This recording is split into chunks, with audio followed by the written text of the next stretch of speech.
got a little work done today, a lot more, some red zone stuff. Both our offense and defense needed it, some two-point play things. And got a very important practice on Thursday, and then Saturday we'll have a little scrimmage. It's not going to be a game. We're not splitting the team up. Just going to pretty much have a little bit of individual, maybe a little 7-on-7, and then have a little scrimmage. Debating whether I'm going to have all the quarterbacks live or not. We've had them all live the other day, had most of them live today. I'm not sure what I'm going to do yet Saturday, and also hoping the weather cooperates. I hear it might get rain. I hope we don't, because I'd like to have a nice crowd and let them have there's some neat things, festivities planned around the spring scrimmage, so hopefully the weather will cooperate. So, Rich, you said the quarterbacks were live a little bit, so obviously your opportunity to evaluate their running ability. What have you seen about them on the move? Yeah, I think they all got pretty good athleticism, and I think I guess you don't really know until you go live, and sometimes you really don't know until you go in game, their willingness. They all at least have to be a willing runner. And I think we have that. These guys all are willing, and if it's called for or the way they play us is giving the quarterback run, I feel confident that they can do that. So that's a good thing. A couple guys might be a little faster, maybe a little shiftier than others, but all of them as a group give that ability that we can play with 11. You mentioned Thursday being important. Is it straight football? What are you doing Thursday? We're doing a lot more. We're going to do a lot more team. We've been half practice has been, individual for scheme kind of related, and the other half has been more competitive and team stuff. Thursday will probably be more competitive stuff. Some a little more one-on-ones, a little bit more team. Because again, I've said a bunch of times, we got a lot of evaluations to do in the next few days. Saturday, in terms of that, a lot of fun stuff, but is it still stuff you can evaluate? Do you see competitiveness? A little bit, yeah. We're not going to, probably, we're obviously not going to show stuff scheme-wise that you're going to do, but even player-wise, you're going to I'll be less hesitant to show, there'll be some guys that don't play very much. From practice 1 to now, where do you see the biggest progress in your team? I think overall, just the tempo is. I'm talking about not just like offensive pace. I'm just talking the tempo of how we're getting through practice. Going from drill to drill. Some of the things we expect. I mean, that's gotten better, but it should after 12, 13 practices. There's another step we still need to take. If I go back and look at my, first spring practice notes from 8, 9, whatever different spots it probably all was pretty similar, but I still think there's another level of intensity that we will get to. You mentioned that some 7-on-7, some maybe small scrimmage stuff, but no traditional game, and you're a little hesitant to show certain schemes and certain players too much. How much of that is changing trends in college football, and how much of it is just the first spring not necessarily coming together the way you always want? No, it's more toward the former, the first thing. Is that the former or the latter? What's that? The former. Yeah, if we didn't have a transfer portal open up, I think more coaches would be willing to play more guys. The scheme part, I'm not worried too much about showing what you do scheme-wise, because people are going to watch your film or our film from the last few years or whatever and get that part of it. So I don't worry about that part too much.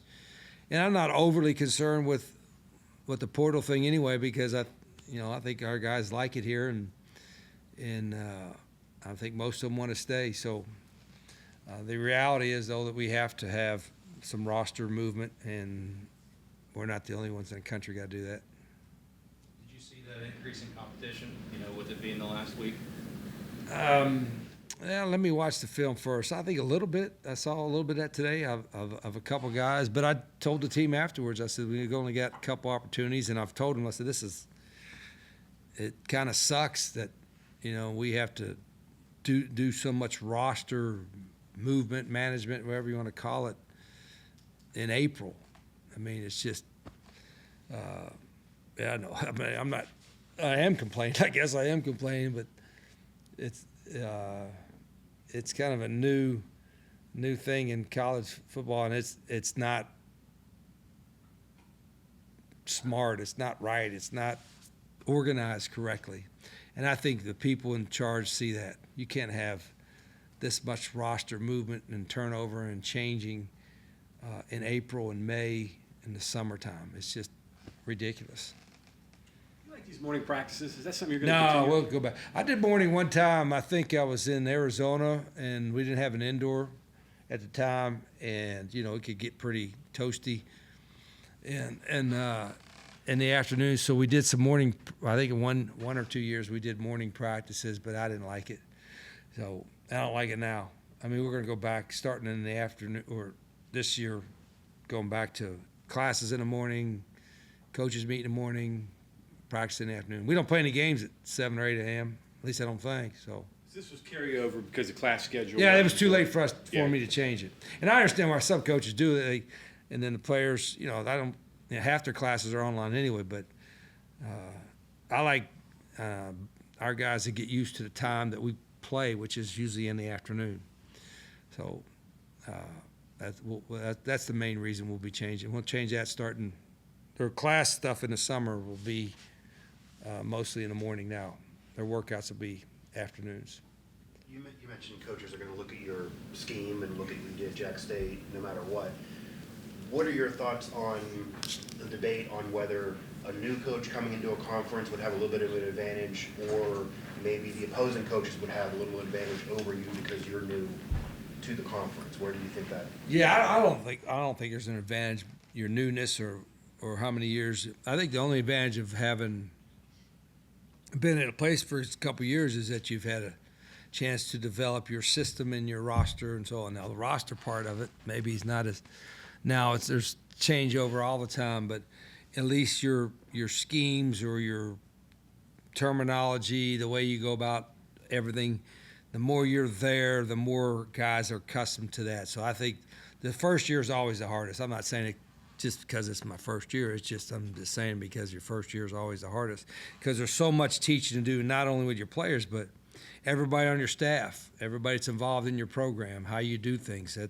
That all has to get implemented now, and that's a process. And then once it gets implemented, then next year you may not always do the exact same thing because you got to make corrections and improve. But if you're doing it the right way, you don't have as many improvements or adjustments to make. On this fellow, attention on pace, tempo, everything is on the offensive side. For the defense, and in learning new stuff, how does them having to go at that same pace help them, or maybe are there times when you back it down? Yeah, it makes it a lot more difficult because Zach's defensive package is like way big. It's way, and so they do a lot, and when they do a lot, I'm sure they, it's not easy to do a lot when you see stuff going at tempo. So I've always intentionally practiced with different tempos, and we have a defensive tempo, so our defense has time to do their thing, and then we have an offensive tempo, so the offense can go at their speed. And so when we do our team and our 7-on-7s and stuff like that, we work with both tempos, and our players know it because we'll yell it out. This is defensive tempo, this is offensive tempo, this is not going to tell you what tempo. So we mix it up. You have talked earlier this spring a little bit about how you think like moving towards a more pro-based model in the long run could be good for the sport with the changes. Do you think like the roster movement in the spring you're kind of lamenting, do you think that you tie that in with the pro model, or do you think it's something you have to 100%. adjust to because we're moving to that Yeah, I model? mean, the difference obviously is in draft. In the NFL, the worst team gets the first pick. In college, it's kind of opposite. The best teams are getting the top picks. But you still, and they pick the players. In college, the teams pick the players in the pro, right? In college, the players are picking the teams, and they're the ones that's choosing where to go. So it's a little different dynamic, but I think the yearly calendar on how it's, like where their free agent period is kind of like where our portal period is. So it's it's organized and structured in a way that you can have your roster by May, and they have their OTAs, and then they have their summer workouts and their preseason camp. And so, like I said, they've done it for a long time, very, very successfully. We're basically a pro model now, so we need to think that. I think we need to think that, and that I think people in charge will probably, hopefully, look at our calendar and make some adjustments. Part of that pro model is gonna be revenue sharing, which is how much the salary. Yeah, we're paying players now, right? Yeah, so for yourself, who's didn't do it this way for a long time, you got a GM to help you, but the nuances of this, is it confusing to you, or do you have it down? Do you feel pretty comfortable with what you're gonna do? in that Yeah, term? just for your information, so you know that our GM is not firing our head coach. True. I let him know that. I didn't know you could do that, yeah. No, you have to have, you know, I think you need to involve, like, maybe a little bit different. Some in the NFL, I think there's some NFL staffs where coaches are heavily involved in personnel decisions, and some where they're not as involved. I want our staff, I mean, obviously, because we're still recruiting on top of paying them. Our staff, everybody in our staff is involved in our roster decisions and roster management, and in particular, our coordinators and position coaches. I want our position coach, if you're the running back coach, you're going to have a huge say on what your running back room is going to look like. I am, and other people on our staff. The GM is going to help organize it, and he'll have his opinion. His opinion is valuable, but the difference is our GM is not picking our running backs, for instance. He's going to help, but ours. So it's because we still recruit. You have to. I think you got to get involved. It's a different dynamic, but it's also. I want to Chuck. I don't mind talking to agents once in a while, but I'd rather not. I'll let Chuck handle that. You know what I'm saying? Hey, what did his agent say? You know, instead of me calling up the agent and saying, hey, what do you think? You know, I did that the first 3 weeks while I was here, and I'm going to stick a needle in my eye. How do you deal with the misinformation out there? A kid says, well, I'm getting this much money from the school, when you find out, well, that's not true. How do you negotiate that? Yeah, I mean, you guys could help. I think you guys are you got a harder job than I do, right? Because who knows what you guys probably get misinformation from coaches and everybody. Everybody's lying, right? You got to sort it out. I mean, I think that's, you got to figure out, is that really true? I think you have to have a structure like you do, and then you have to adhere to it. This is what you're going to, QB1 is going to be slotted to make this much money, and left tackle 2 is going to be slotted to make this much money. And there's going to be variations in that, but you got to be disciplined enough to, keep to your cap. You mentioned you've been needing to see an extra level of intensity in this team. We're in the spring. These players, some of them knew you, but a lot of them didn't. Is it possible that they are going to see another level of intensity from you and another level of intensity from Hard Edge, and they're not fully aware of what it'll be like until we get to the fall? Or are they? No, hell, I'm not practicing differently.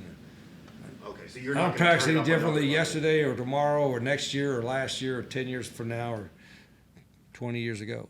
So what's going on now will be a good idea for them of what it'll be like. Yeah, I don't, and I don't go out there like we're certain, like, geez, they need to see this kind of.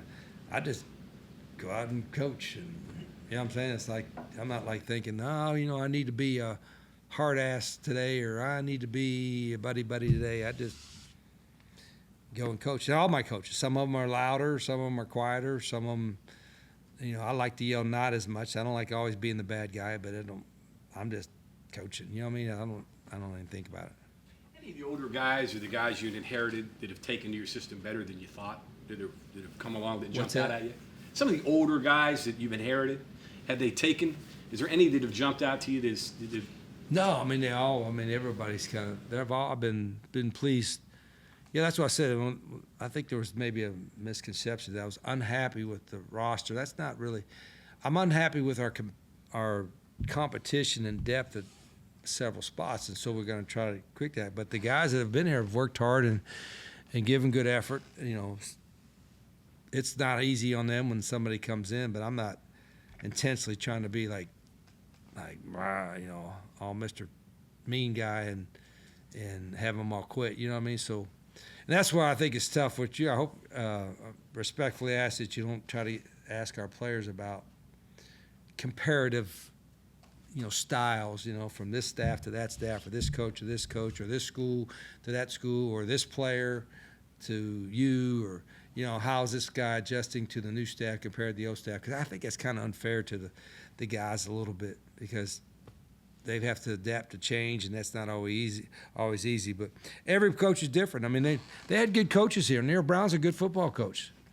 You know, and sometimes, you know, things didn't come together, or you get a little unlucky, or it just didn't click at the time you wanted to click and all that. But, you know, Neil didn't get to this level as a head coach not being a good football coach. He's a good football coach. And there's a lot of factors that go into, you know, if you be able to win. I've been fortunate to have some success, and I've had really, really good players that played really, really hard, and I had a great staff around. So that formula kind of worked for us. But I've followed some really good coaches too, including Neil Brown. Is there a position coach that stood out to you so far that you've hired that's impressed you? See, now, like, that's a fair question, but then that's like asking me what player. Then I'm leaving off 20 players. You know, if I'm leaving off how many staff members I got now, 50 staff members. You know what I mean? You know, so I would answer your question because I think I understand the thing, but it's like asking me which one of your kids do you love the most, Red or Raquel? I love them as much as you can love your kids. You know what I mean? That's the way it is. And it's the same way with my staff. I love my entire staff. I think I've been very blessed to have great staffs everywhere I've been, and this has the makings to be as good of a staff as I've ever had. I'll say it that way. Speaking of that, in terms of staffs, obviously the size has just grown enormously. So what can you do with that much more? Are there negatives as well with trying to manage that many people? Sure is. You want to make sure everybody has a role, and I think guys that are on staff, no matter what role they're in, they could be in strength or training or nutrition or recruiting or on field, whatever it is, you know, they all want to have a role and feel like they played a part in the success of the program. So it's my job and a couple other guys on the staff's job is make sure those roles are defined. I've done that to some degree right now, but the reality is I do a little get together like a staff, not really a retreat because we probably won't retreat anywhere. We'll do it here. But we'll spend 3 days discussing every day for the next 365 days of our program and every single staff member's role and what their expectations are and all that kind of stuff. So I have a book that's about that thick. And it evolves over the years, but a lot of it has stayed the same. So coming up it's usually in May that everybody in the staff will be involved in that. And it's long. I don't like long meetings, but this will take 3 days, 3.5 days to explain that organizational chart, what everybody does, what the expectations are, what their role is, and then go from there. Football's evolved over the years. Offensive football, I'm thinking mostly, but defense too. Changing from wing tee to triple option to you picked an offense. How has it evolved over the years? And I mean, when you look at film now from 2003, do you say, boy, that's primitive, or of yourself?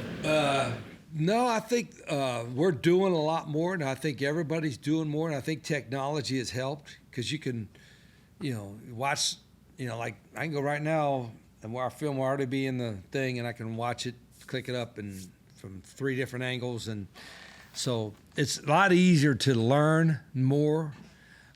People are doing more, I think, because it's easier to learn more, quicker with the technology. But I think sometimes almost too much so. When you look back and say, boy, those guys are really good fundamentally. I think sometimes we do too much on offense and defense. I'm talking about us in general, college and NFL.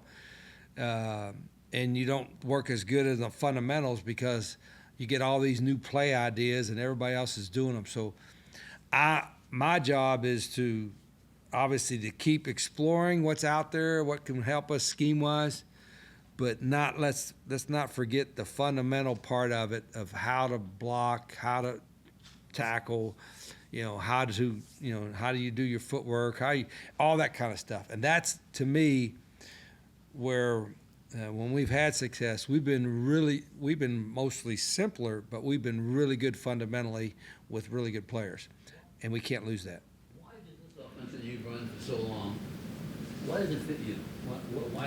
Why is that you? I think probably because it's the first part, the tempo, just because of the lack of patience. I have no patience. Like, I have more patience with you all sitting here for 30 minutes answering questions than anything else I do in my entire life, just so you know. But that part of it, and I guess I kind of grew up and playing it for Roy Michael at North Marion High School, where it was just, hard. I used to throw the ball all the time at Glenville, right? And that was the way we were going to get after people. But it's been mostly a tougher. We're going to run the ball until you make us throw the ball, and we're going to come at you at a faster pace and trying to make conditioning. We're going to try to be the tougher team mentally, all that kind of stuff.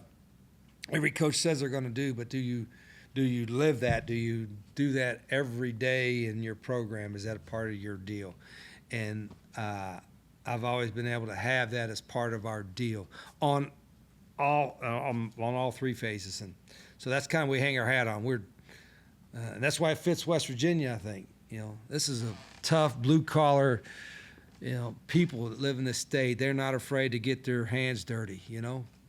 I grew up the son of a coal miner, coming home and coal, dirt and dust all over him.